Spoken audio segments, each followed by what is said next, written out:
Good morning, good afternoon, and Good evening. welcome to Radicals with Age. My name is Jesse. My name is Pancho. Today is October 22nd, 2024.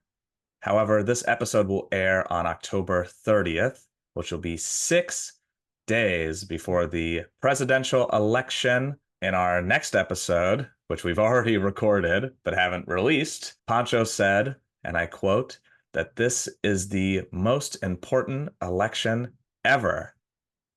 So, yeah, lots on the mind. I'm sure many of our viewers are anxious about this election. I know that I am. We hope that you will strap in for the next hour or so, take in our soothing voices, and listen to what we have to say about this election generally and some other things more specifically. Let's begin, shall we? In Bob Woodward's new book, War, he interviews General Milley, who was the 20th chairman of the Joint Chiefs of Staff. And Milley says, and I quote, "Trump is a fascist to the core." Now, in previous episodes, we have done some defining of terms, which I think is really important because this day and age in the post-truth society, as some have called it, there is so much debate around semantics, the definition of words, what they mean, how they are used. And since I have, certainly in my opinion, the greatest English professor of all time, Dad, if you don't mind, can you please firstly define fascism for us and then speak on this quote from General Milley and how you feel about it? So first I would say that fascism or fascist is a word that gets thrown around a lot. And a lot of times people will just use it as a vague way to define a politician that they disagree with. But I believe that when General Milley used the term in regards to Trump, that he was being very specific and that he had in mind the history of the fascist movement that started in Italy with Benito Mussolini, also known as Il Duce. So what fascism is and what General Milley was referring to, fascism is a far-right political movement.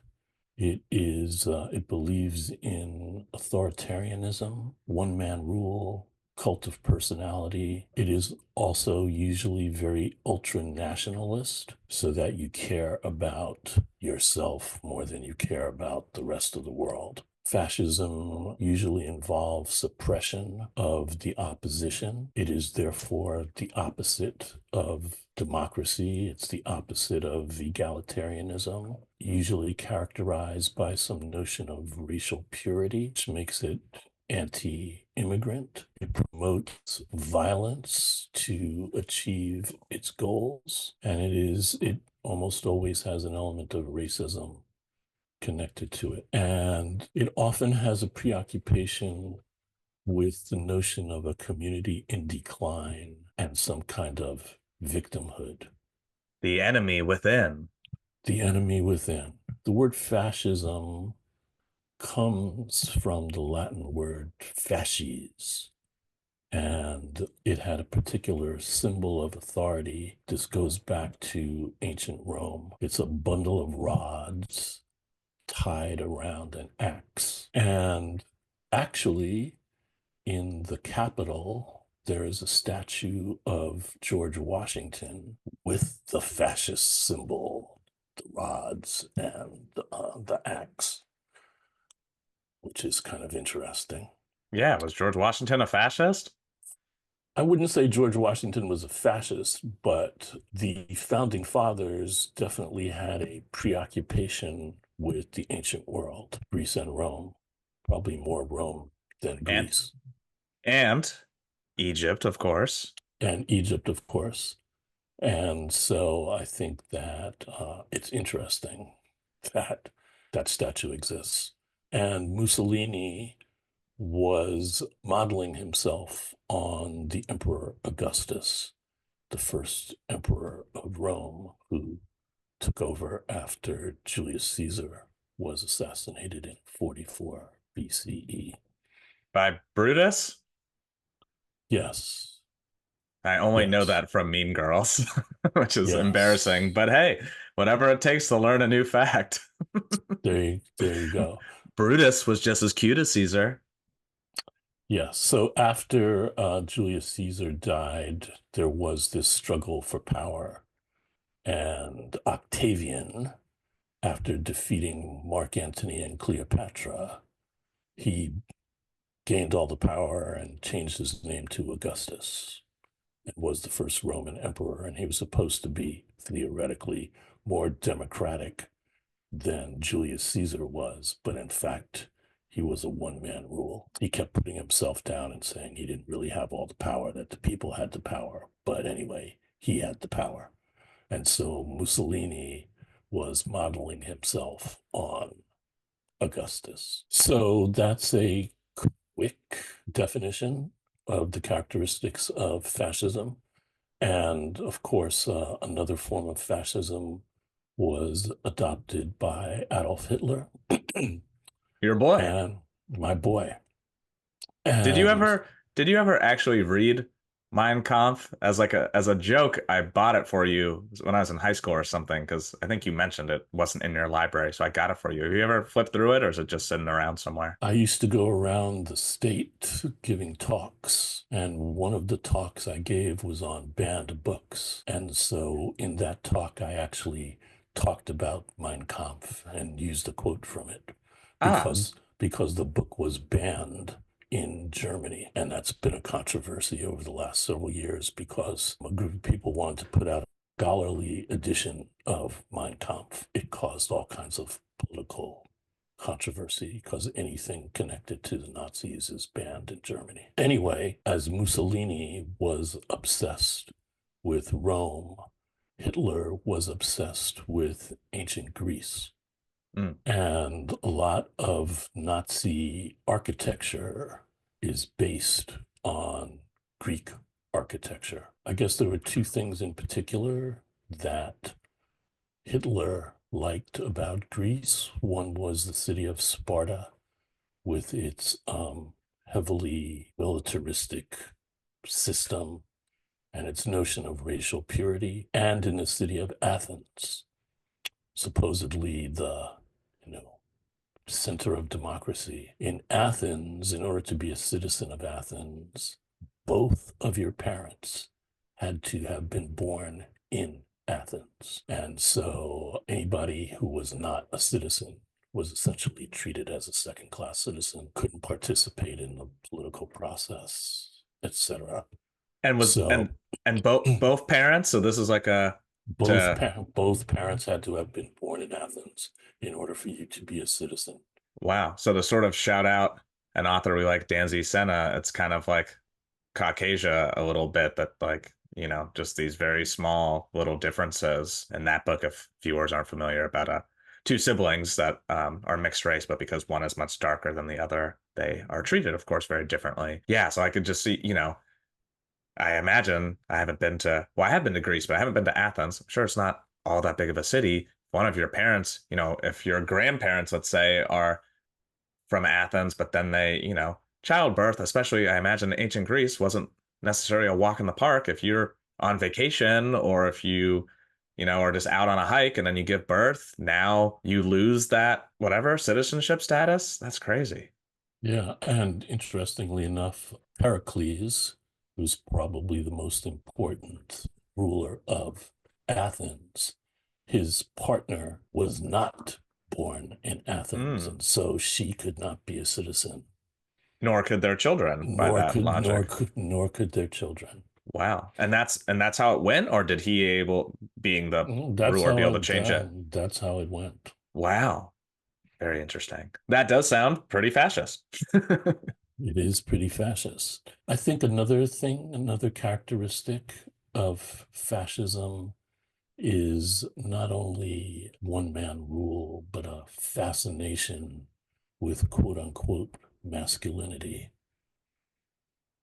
So think of the pictures of Putin riding his horse with no shirt on.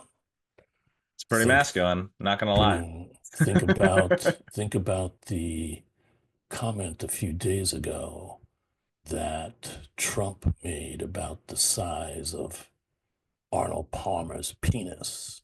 Think about J.D. Vance talking about the major role of women is to be child bearers. Yeah, that Jordan Peterson bullshit. Can Yeah, I ask a question about that? Because I think you will give an elegant response, which is the sort of devil's advocate position, which is this sexism and patriarchy, or is it just these guys who just happen to be alpha males being alpha masculine? I think those two things go together.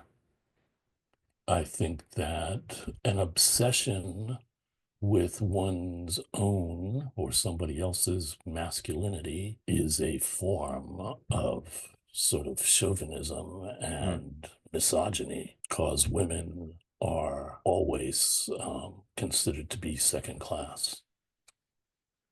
And again, not thinking about a society that is democratic where everybody is equal. Clearly, the notion that women should be child bearers is not a notion that sees women as being equal to men. Another thing that I would say is a characteristic of fascism is the use or talk about the use of the military against one's opponents. And Trump has recently said that he would consider using the National Guard or the military against US citizens. Yeah, what did he say? Because I wanted to start calling myself that. Radical leftist lunatics, I think. Something like that. You're looking at one, baby. It's also interesting that when he talks about Kamala Harris, he throws out this sort of sling of negative attributes and has called her simultaneously both a Marxist and a fascist, Right. which is ironic because Marxism and fascism have nothing to do with each other, number one.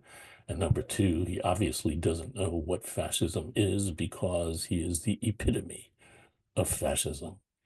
And notice also Trump's romances with Putin, with Xi Jinping in China, and of course with his true boyfriend Kim Jong Un.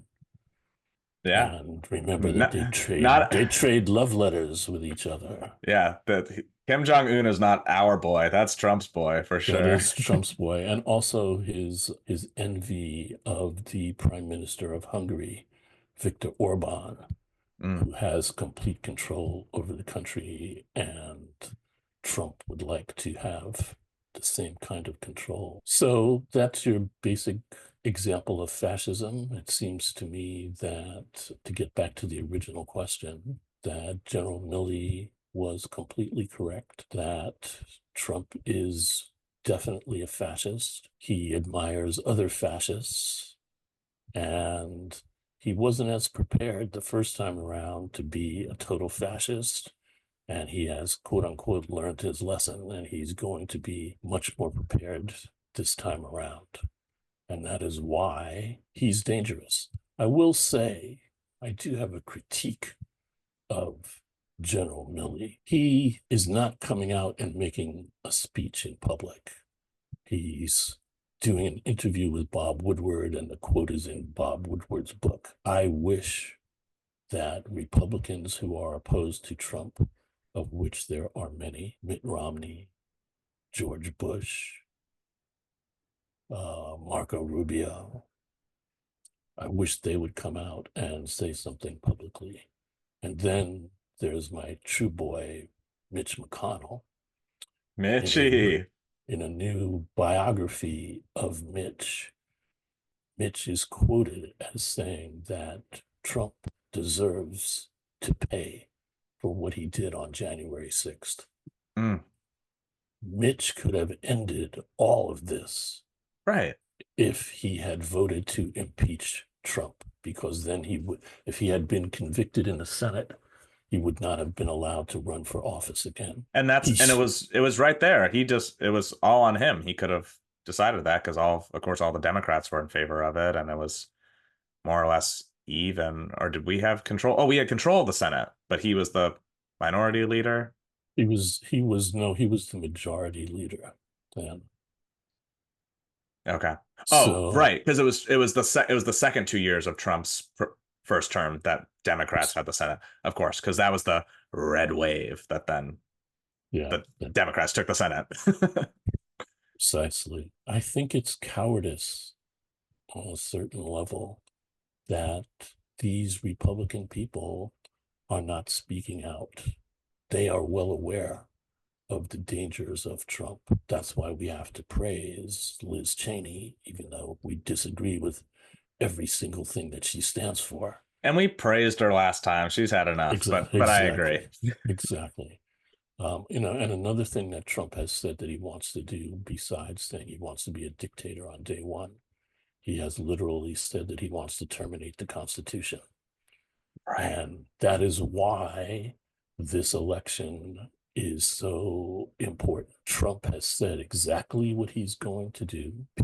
There are people out there who want to say, oh, he doesn't really mean it, he's exaggerating, but I believe him. And so anybody who votes for Trump is supporting fascism, supporting racism, and wants to go backwards. I love the phrase "Make America Great Again." What exactly does that mean? It means that America was great once at some point in the past, and he wants to bring that greatness back. So when exactly was America great in Trump's mind? 1800s, Yeah, when we had maybe slaves. the 50s if I'm trying to be like Mhm. generous, Yeah, but black people still maybe couldn't vote. precisely, precisely. So he wants to go way back. Also, Yeah, wait. Trump, Yeah, he's been saying, what did he just say? The Alien Act that he's trying to bring back from like uh, yeah, 1790 or something. right, He he's like, yeah, you have to go all the way back to 1790. It's like, oh, how are you openly admitting things that are just clearly so stupid right. and And fucked up? this is a way to segue into January 6th because Trump should not be allowed to run for president now because according to the 14th Amendment, anybody who was involved in trying to overthrow the government Mm, should never be allowed to hold any public office. Democrats don't have the votes to enforce that. But if things were going to happen the way they should happen, that's what should have happened. right. Because it's And clear that on January 6th, Trump was involved deeply. which we're going to talk about, and just as a quick aside, I think it's really easy to start making the case now for this whole fascism thing. You spoke about my boy Mitch and how, and he was already doing diabolical shit before. What year would this must have been? 2011? Merrick Garland and stopping Obama from nominating a justice to the Supreme Court, the first time in history that that's ever happened, citing some imaginary thing that you can't do that in an election year, which of course then got overridden. I think the very next time there was a Supreme Court Exactly. justice to be nominated. And when Obama tried to nominate Merrick Garland, it was a year before the election. And then the next time around, after Ruth Ginsburg died and Trump appointed Amy Coney Barrett, that was done months, maybe even weeks before the election. And Mitch helped to rush it through. And of course, no acknowledgement that in doing that, he was a complete hypocrite and liar. And Trump lost that election too. So it was, so sneaky that that happened. She shouldn't be on the court. But Well, nor should again, rapist Brett Kavanaugh. right. I mean, there's that whole can of worms as well, and the Me Too movement that that sort of grew out of that, that has now just sort of become another one of these right-wing dog whistle talking points of like, oh, because maybe every so often, let's give a generous number. Let's say I think I'm comfortable saying 1 in 50. Let's say 1 in 50 allegations of things are a Juicy Smollett example where it's completely made up and lying. Let's acknowledge that that happens. I'm sure there are I know that there are victims and people, and of course, when we're talking about sexual violence, often women, but of course not always, who make false accusations to, especially for high profile people, to get money, fame, notoriety, whatever. But to act as if the entire Me Too movement was some sort of, oh, PC boogeyman that's just, the cancel culture is so fucked up. No, the people who like Dave Chappelle, like the people tried to cancel Dave Chappelle for what he did, and it didn't work because there wasn't, enough public backing. Enough people sort of listened to the stuff and was like, okay, he said some kind of not super kind things about trans people, but he doesn't say kind things to anybody. He's a comedian, and so he didn't get canceled. However, then you have, I don't know, what was the worst, like the Weinstein film exec guy or whatever. Everybody was like, yeah, no, that guy's a scumbag. He rapes people. He shouldn't be allowed to work in Hollywood ever again. And so he didn't. And that's a good thing. Trump said yesterday that it was unfortunate that Harvey was in prison. Oh, God. Well, there you go. Well, I am a prison abolitionist, so I guess Trump and I agree slightly in that sense, as long as he agrees that nobody should be in prison, which of course he doesn't. He Which wants of to. course he doesn't. Well, he doesn't think that any of his friends should be in prison. Well, that is true, and that's why he pardoned some of them before they were even accused, Okay, I just thought of like this. Roger Stone. Exactly. Bear with me. Bear with me here. So I am extremely confident that Kamala Harris is going to be our next president. But maybe something's going to happen in the next, today's the 20th, 2 weeks. Oh my God, we're 2 weeks exactly from election day. So maybe something crazy happens in the next 2 weeks, and it turns out that Kamala is actually a lizard person and Trump wins the election. We just all need to pretend. It's sort of like the Queen of Hearts and Alice in Wonderland. We just need to all pretend that we love Trump. We're all his best friends, and none of us will get put in prison. The fascism part, as long as we're all being nice to his face, I think we can all sort of undermine it secretly. But yeah, I think this is a pretty good backup plan. So if the election goes south and you start seeing me rocking American flags and MAGA shit, know that I just love Trump. Well, I'm glad to hear that. I just want to be his friend. That's it. Well, spoken like a true son of mine. Anyway, let's bring it around to our sort of first, again, trying to make this case to people, if you don't need it made to you already, that Trump has done some fascist shit. To wrap up what I was saying about the Supreme Court, right? And it's not just him, it's the Republican Party in general, right? They very much broke tradition.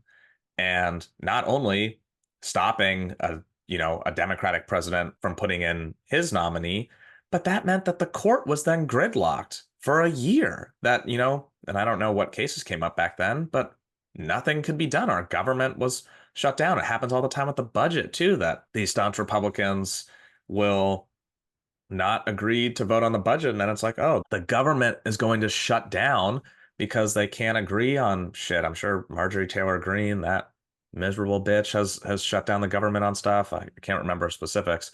Anyway, that's a big one. The Supreme Court is the law of the land. And then we have, our election process, our actual democracy. And Trump clearly lost the 2020 election. A popular vote, it was massive. He then, of course, brought his 20 some odd court cases, mostly in Georgia and Pennsylvania. It was 60.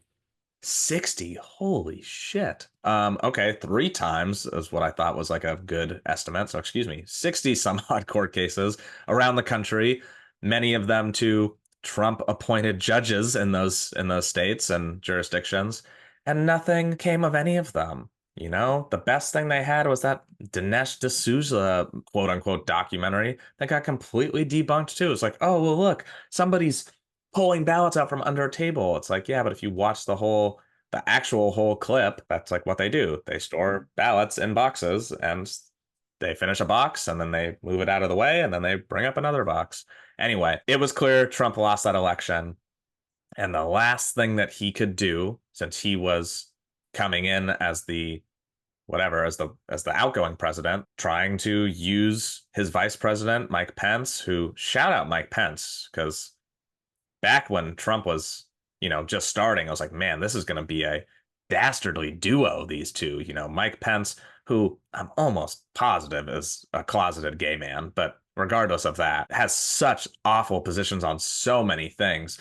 But even he couldn't get down with fascism. True, but he also belongs on that list with Romney and Bush, et cetera, et cetera.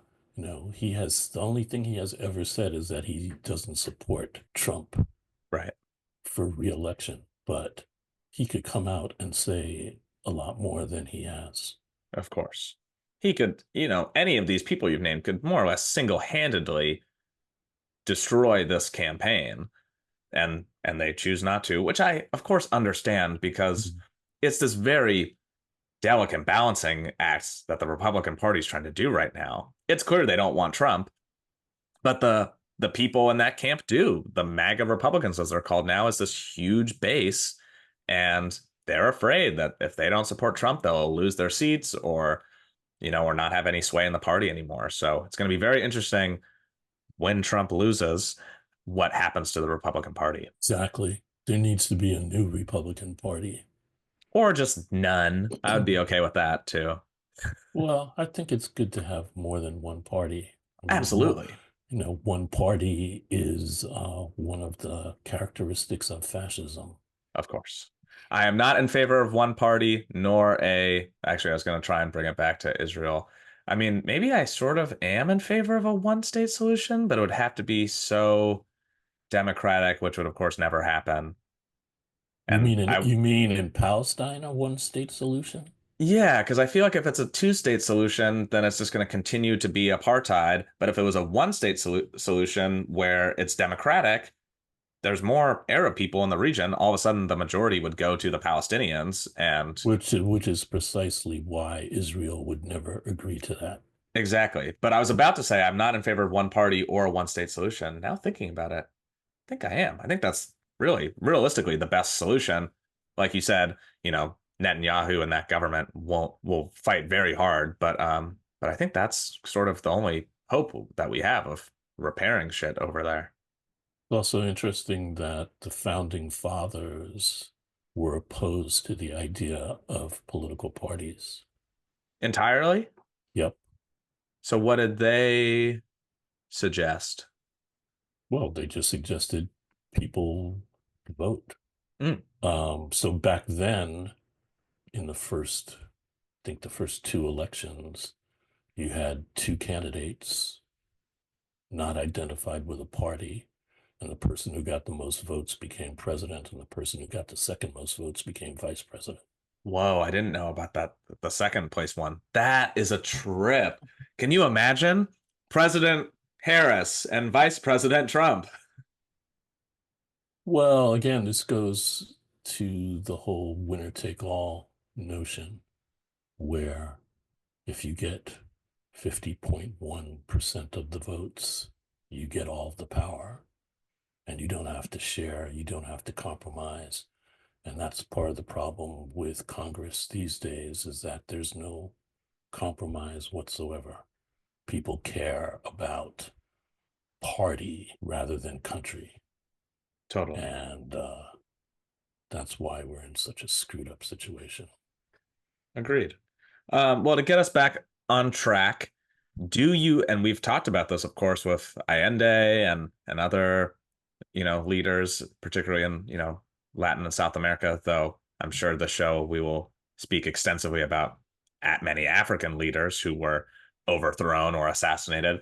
Was January 6th an attempted coup? Absolutely. What was happening on January 6th was Trump was trying to overthrow the will of the people in the election. He was trying to get the election results, which he knew he had lost.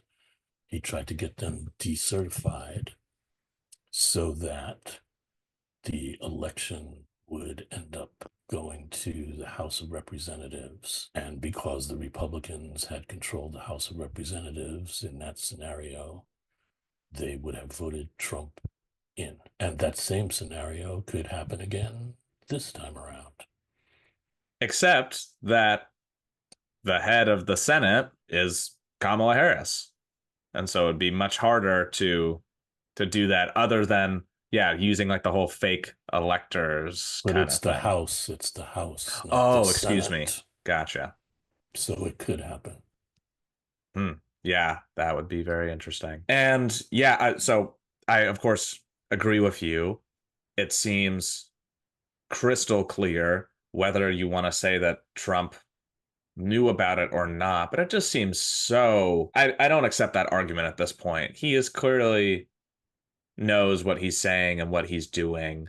He's not as dumb as maybe people used to say in order to justify, oh, he doesn't really know what he's saying. He's just speaking off the cuff. Like he's been around long enough that we know what's going on. And so the people have gone through, so I won't spend much time here, especially because I don't have it memorized, but there's very good timelines of January 6th where he tells everybody to march on the Capitol.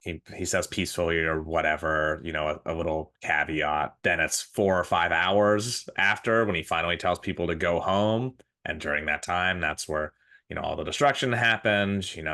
Ashley Babbitt gets killed. Hang Mike Pence. Hang Mike Pence. Yeah, all sorts of crazy, crazy shit. So yeah, I think it's more or less, at least to me, open and shut. And I think if you don't agree with that, you're not looking at the entire thing. There's hours and hours of footage. There is, the interviews with the various Proud Boys and Oath Keepers, all of these guys who had, military training and stuff. Yeah, maybe they didn't have guns, but they knew what they were doing. They were trying to stop the election. They were trying to stop the peaceful protest, a peaceful transfer of power. But And Trump said it was a love fest. exactly, which is some bullshit. I think in the interest of time, unless you have more to say about J6, I think we should move on to some other issues because there's a lot that can be said about Trump. And since this election is so quick, I want to try and break down some of these myths that I'm hearing people continue to repeat to this day. Anything else you have on J6? No, well, I have two other things. One's Oh, just please. one sentence. Want to remind people that in 2016, J.D. Vance said that Trump might be America's Hitler, which is clearly what he's trying to become. I want to make sure we have some time to talk about the Electoral College because that is part of the whole reason why Trump could end up back in the White House. Right. Because it's clear I didn't have time to pull it up, but the 2020 election, Joe Biden won the popular vote by, what was it, 3 2 million, million? three, Three? I think. 3 million votes. I also know that Hillary Clinton won the popular vote despite losing the Electoral College. So, yes, it's clear that the Electoral College needs to be talked about. But before we get there, I want us to go to this really big myth that I want to talk about, especially because I did a lot of research on it to get the numbers, which is the economy. And a number of polls that I have looked at, the economy is the number one issue that people are voting on. It's not abortion, it's not foreign policy, it's not immigration, surprisingly. It is the economy. People on both sides of the political spectrum are concerned about money. Obviously, we know this. Money is a huge stressor. It's your choice tokens. It's the way that you are able to feed and clothe and house yourself. One big thing that Trump likes to say, and I took these numbers if anyone's curious from the Joint Economic Committee, which is, a bipartisan governmental, group of senators, I think, who get this stuff together. And I don't know how to say his name. Anyway, I found this quote from Ben Bernanke, who is the former chair of the Federal Reserve. So like the the state, not the state bank, the national bank for the US, in which he said that the 2008 financial crash was the worst financial crisis in global history, including the Great Depression. That is what President Obama inherited when he came into office. There's, of course, plenty of things we can say about George W. Bush in terms of how he gave tons of tax cuts to the 1% at the time. Maybe it was the 3% back then. At any rate, Obama inherited a horrible economy. In the fourth quarter of 2008, right before he was elected, GDP had dropped 8.4%, which was the largest drop in a quarter we have on record, 8.4%. And in that quarter, we lost 1.9 million jobs. So, needless to say, the economy was shit. But Obama came in, he gave us stimulus, he gave us TARP, there was reform. There was, of course, all the big bailouts to the auto and banking industry. Of course, not all of these things were good. There's plenty of things that we can critique about Obama. We've done so a little bit. I'm sure we will more so. But to get to the numbers, because Trump has said Obama was a disaster for the economy and that Trump is the one who's turned it around, which is complete and utter nonsense. So I just spoke on what the economy looked like when Obama came into office. When Obama left office, unemployment went from 10% all the way down to 4.7%. So unemployment under the Obama presidency, huge, huge drop. It's only gone down, it only went down to 3.6% under Trump. So it continued to go down, but not in any sort of massive way. Job growth. At the end of Obama's presidency, we had 76 consecutive months of job growth. That continued under Trump, but again, Obama had that going for more than a year. GDP growth and Trump's first 11 quarters, and we often look at the first 11 because after that was the pandemic. So, of course, Trump, you can't blame Trump for the economic crisis that was the pandemic. So in Trump's first 11 quarters, GDP went up 2.6%.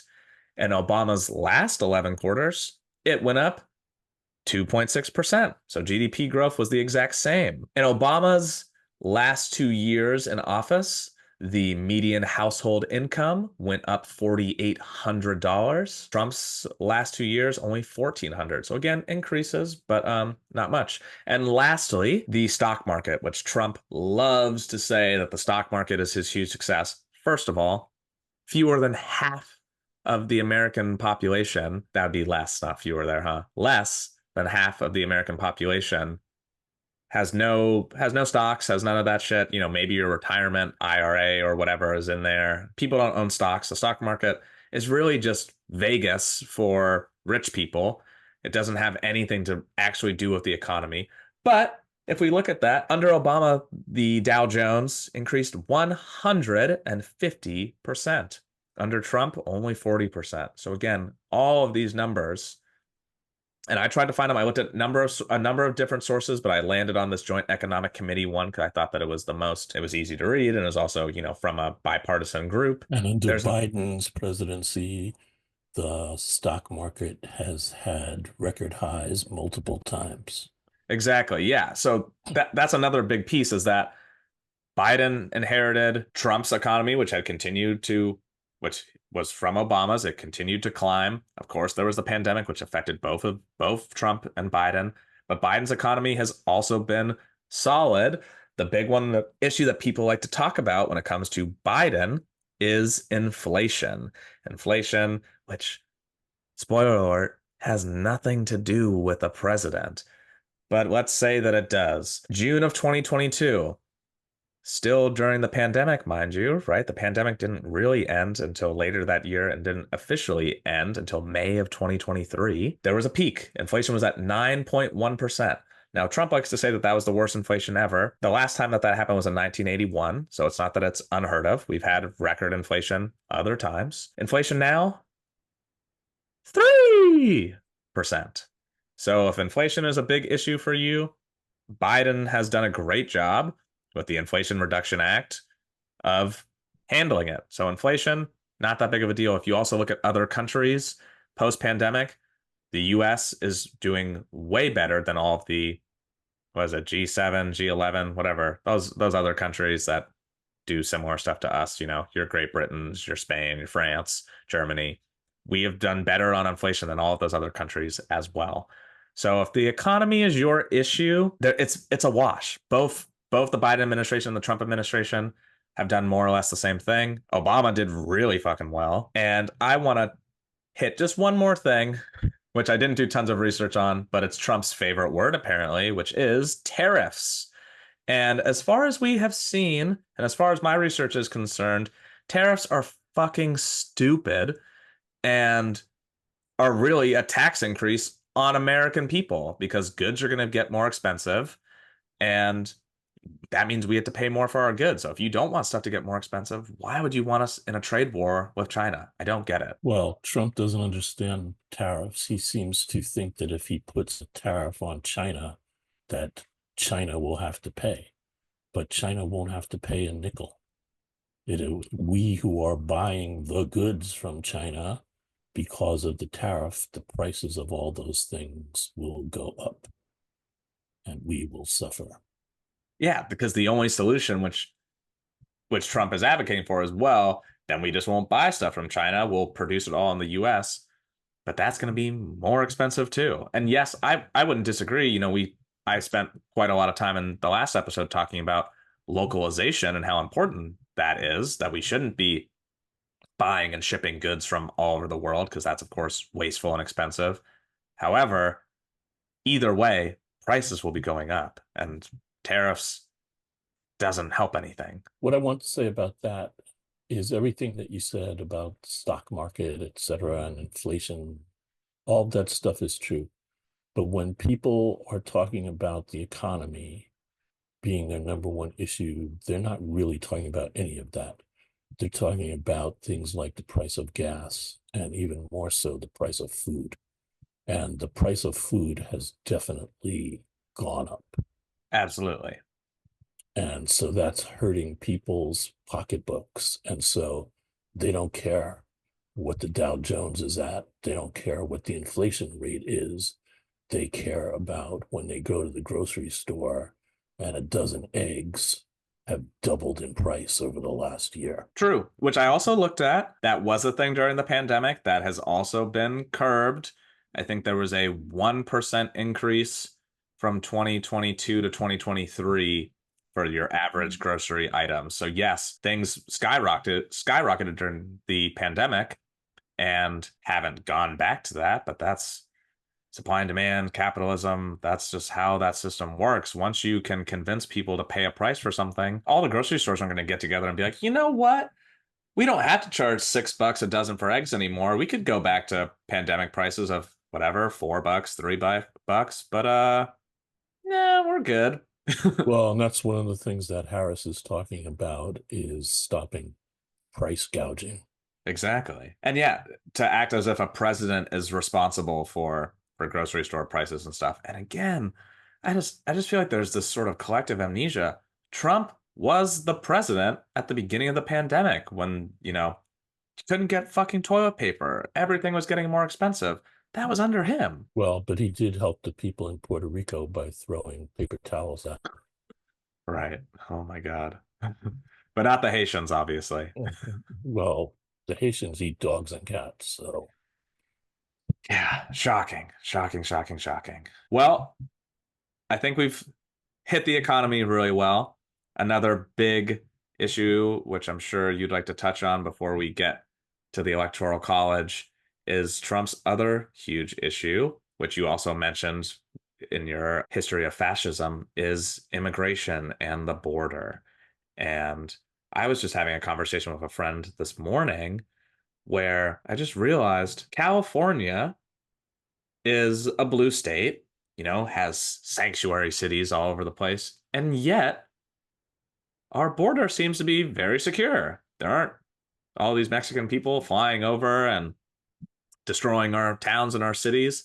This issue of people, whatever, flying across the border only seems to be in red states. Your Texas, your Arizona, stuff like that. So I started thinking, man, yes, of course, the federal government can help with this stuff, but if you have these deeply red states, though, I guess really no state these days is deeply red. Maybe Alabama, but Texas and Arizona are both quite purple these days, but still definitely red majority. Ted Cruz is still fucking running stuff over there, and Greg Abbott and all these miserable pricks that they are. Why have they not just declared states of emergency for their states and been like, fuck the federal government, fuck the Biden administration, if that's how they feel. The borders are Kamala, who's never been to the border, even though she has. Another weird, just made up thing. And as if going and standing in front of a fence changes anything.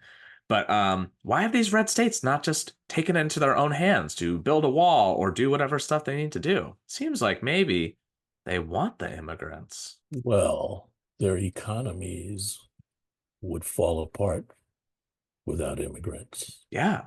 So it sort of seems like this immigration thing is kind of made up. Well, it's not made up that there are people who are trying to come to the United States. Of course.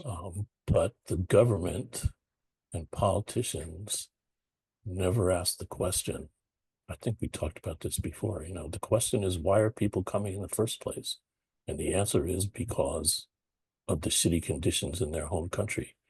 You want to stop people coming, then help those countries get their economies back in shape so that people won't need to come here.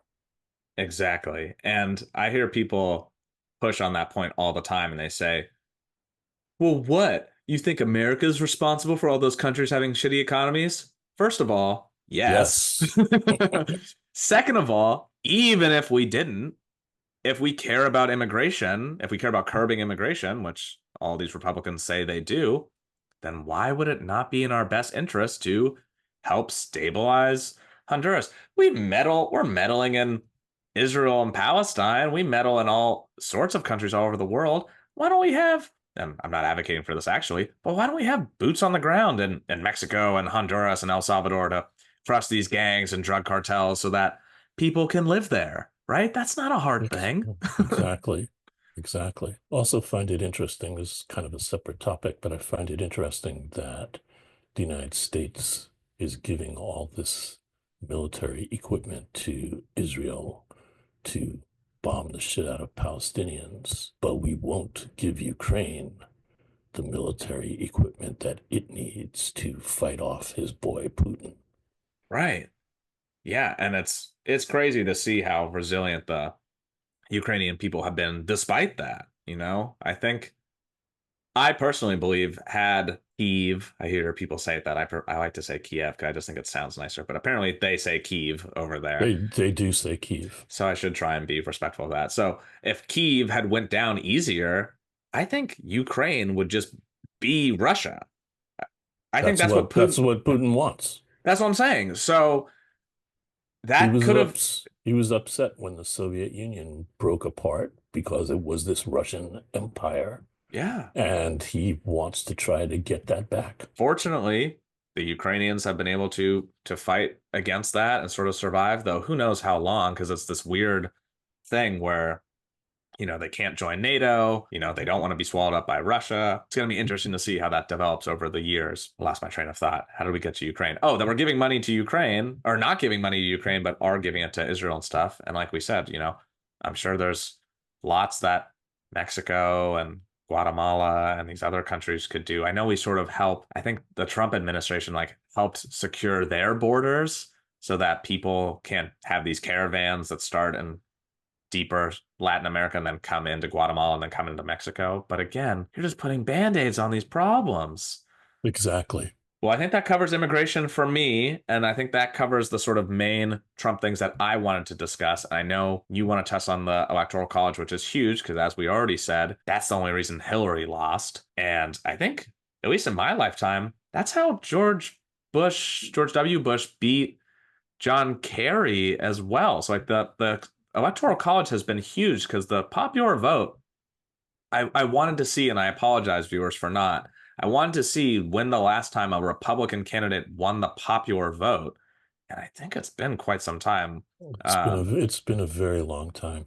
Yeah, so please school us on the Electoral College because this thing is is very important to the Republican Party, clearly. So it's somewhat complicated, but it goes all the way back to the founding of the country. The founding fathers decided that they wanted to have a head person, and they decided on the title of president. They didn't want a king or anything like that. And then they had to decide how that person was going to be elected. Was it going to be a popular vote, or was it going to be something else? The states of the South did not want a popular vote. The population of the North and the South was relatively equal. Approximately one third of the people in the South were slaves. And so obviously the South didn't want slaves to become citizens and vote, because that would have ended slavery and ruined their economy, et cetera, et cetera. So they proposed this deal just for the purposes of this kind of counting, that slaves could be counted as three-fifths of a person. And so that gave the South more voting power. And they said to the people from the North, if you don't go along with this, then we will not be part of the United States.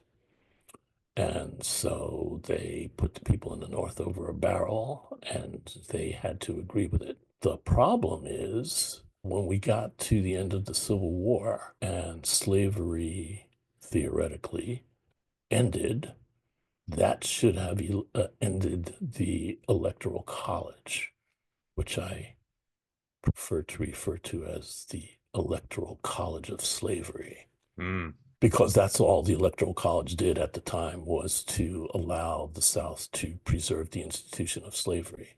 Because, of course, if the North and South had equal power, didn't have equal power, the North would win every election and they would vote to get rid of slavery. At the end of the Civil War, when the 13th, 14th, and 15th Amendments were passed, ending slavery, making Black people citizens, giving all citizens the right to vote, that should have ended the Electoral College. But what happened was that in the presidential election of 1876, the vote was too close to call. And so they made this compromise, the Hayes-Tilden Compromise, that happened in 1877, whereby Hayes, Rutherford B. Hayes, the deal was that he could become president only if he agreed to end Reconstruction. And specifically after the Civil War, there were federal troops in the South to make sure that Black people were treated fairly. And so he ended Reconstruction. Hayes ended Reconstruction by removing all of the federal troops from the South. And that single decision is what then allowed Jim Crow to begin, and Mm. everything that followed from that. And so the Electoral College should not exist. We should elect presidents by who wins the most votes. And to this day, the fact that the Electoral College exists gives more power to people in the South than they would normally have had. And it simultaneously allows them, which they have continued to do, to repress the Black vote. Yeah, we could speak so much on the levels of disenfranchisement that happens all across the South for so many crazy reasons. Precisely. So Biden wins by 3 million votes, but it's much closer than that in the Electoral College. I expect that Harris is going to win by 7 or 8 million votes, and it could still be close in the Electoral College. She could theoretically win the popular vote and lose the election because of the Electoral College. Which makes no fucking sense. Even if you're a Trumpster, you should. I can't see any argument in this day and age why certain people's vote should be more important than somebody else. If the left, if the Democratic Party keeps winning elections, then as a Republican who doesn't like that, then you should be doing something about people who like why people are inclined to vote that way, not changing the rules so that your side can win, gerrymandering and disenfranchisement and the They Electoral know College itself. they know that that's the only way that they can win. The Republican Party does not appear to care about enlarging its ranks. You know, listen to all the things that Trump says about murderers and rapists coming into the country. They don't want to extend to people of color because Trumpism essentially is about whiteness. Yeah. Goes back to the same racial purity arguments that both Mussolini and Hitler made. And that's what happened to the Jews in both countries, Mm, that they were treated the same way that Trump is trying to treat immigrants. And let's remember, Trump is not opposed to immigration. He's okay with immigration by white people. He right. doesn't want immigration from people of color. Yeah, And from that's what shithole countries. at whole countries. And that's what Trumpism is all about. People who support Trump know that the population of this country is no longer going to be majority white relatively soon, and they are scared shitless about what might happen. And so they want to, voting for Trump is voting to keep the country white. And Yeah. that's all it is about. Racism, plain and simple. But let's remember, if I can push back just slightly on this, racism is a tool of the system. The first thing I want to say about that is just because this Correct. is about whiteness doesn't mean that black people can't perpetuate white supremacy. There's all sorts of there's all sorts of black and white rodents with tails um, across our culture who are perpetuating these systems of white supremacy. But again, it comes back to capitalism. Race is a thing that Trump and that politicians have harnessed for centuries at this point in order to divide people. And so there are some people who are actively racist who support Trump. That is just fucking obvious. But there are also many non-racists, like individually, like, saying the N-word or saying immigrants are all dirty or whatever, insert racist thing. Not all Trump supporters are saying that, but all of them are behind this idea of a me versus we, of this little club of middle class, mostly white people who just want to think about themselves, who just want a nice school for them and their kids. They don't care about immigrants. They want them to clean their houses and mow their lawns, but they don't want them to vote in big numbers. They don't want them to go to the same schools as their kids. And so it's again this sort of colorblind thing that's come in where it's like we don't have to, even though Trump does say the quiet part out loud about immigrants, but you don't even have to say that. You can just say these things like, we want good schools. We want only English to be spoken at school, whatever it might be. So I just always like to extend to that context. We're getting close to the end of our episode, and our quote today is from the late great James Baldwin, whose quote I've had memorized since college. And I have always tried to make the quote a little bit more inclusive because these days, I would argue, racism, the tool of racism, not individual racism, but this sort of political tool used by the capitalist system, is not used nearly as much as it was in your time or in James Baldwin's time, where there was like active racist policies. Now it's more of these cultural things, abortion, trans stuff, like Christians versus atheists, Israel versus Palestine. There's all these social issues that white supremacy sneaks into, but it's a much more complicated story that is super heavily always intersected with class. And so that's why I just want to remind people that you can be a white person and not be racist. You can be a white person and not support Trump. You can be a black person and be racist. And you can be a black person and support Trump and therefore supporting this idea of white supremacy, even though you're not white, which is just so sad. I do have a slight disagreement with what you just said. Please. I make a distinction between racism and prejudice. Mm. Anybody can be prejudiced. I personally could be prejudiced against white people. You probably are a little bit. I don't like white folks, but I don't have the power to do anything about that. And to me, that's the difference between prejudice and racism. Racism is prejudice plus the power to back it up. I totally 100% agree with that. And I think that that definition is important. And I use that a lot. That was a big thing in ethnic studies. But there's, of course, for lack of better terms, ignorant white people who will say, well, racism is you discriminating someone based on their color. So let me say this, actually. Let me pose a question to you. Is it racist for I want to find a good example. This one, there's a caveat that I think you could do. Is it racist if a majority black neighborhood council association, city council will say, doesn't allow a white person to get on the council because they're white? Yeah, because they have the power. Cool. Okay. So we're in agreement there. So black people can absolutely be racist to white people. There are, of course, not many spheres in this society where black people have the prejudice and the power, but it does exist. And that's why our song of the week is Fight the Power by Public Enemy. Fuck yeah. Well, you said that part, and let me bring us back that it has come to be that time. I hope you have learned a thing or two, and I hope at least once or twice this episode caused you to smile.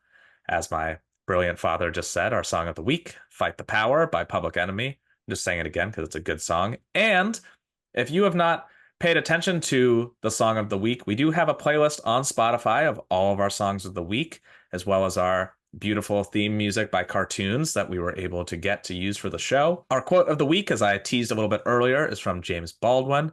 Quote is, to be a Negro in this country and to be relatively conscious is to live in a constant state of rage. And I totally vibe with and understands this quote. Of course, we here at R.W.A. are all about optimism, but of course, you can't be optimistic, or I understand why people aren't optimistic if they're being beaten and oppressed and mistreated. We are both in positions of privilege of not only being American, but of having, access to resources and roofs and those sorts of things. And so we are sharing our perspective, which fortunately, as you touched on, I think 2 episodes ago, Dad, if you just by nature of where your parents were, they weren't in Athens, they weren't in the antebellum South, they were in Chicago, and then you moved to New York. But had you been born in a different place, just because of where your mom was in the hospital, things could have been totally different for you. You said, and I quote, I would probably have been dead a long time ago. And it is just this unique set of circumstances for us that has allowed us the power and privilege to get to share our perspective with the world. We are not sitting here saying that our perspective is the only one or the right one. This is just what we have come to learn and know, and we want to talk about it with you. Exactly. Lovely. Well, for Jesse and Pancho, thank you so much for joining us this week on Radicals with Age, and we will see you after a while.